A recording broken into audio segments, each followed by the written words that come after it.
समान ना होई। चिर के देखा दिसीना हनुमान ना होई।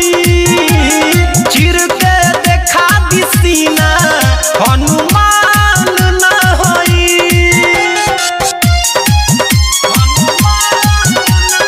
आप सुन रहे हैं अमित पटेल की आवाज में। म्यूजिक बाय विकेश भोजपुरिया। मरते तलक न छोड़ब हो खाके कहीं कसम। तोहरे ही बन के रहब हो सातो जन्म जन्म।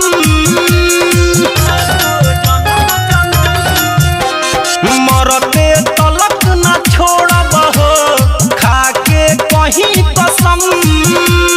तोहरे ही बन के रहब हो सातो जन्म जन्म। हमरो भी दर्द होला हो बलवान ना होई।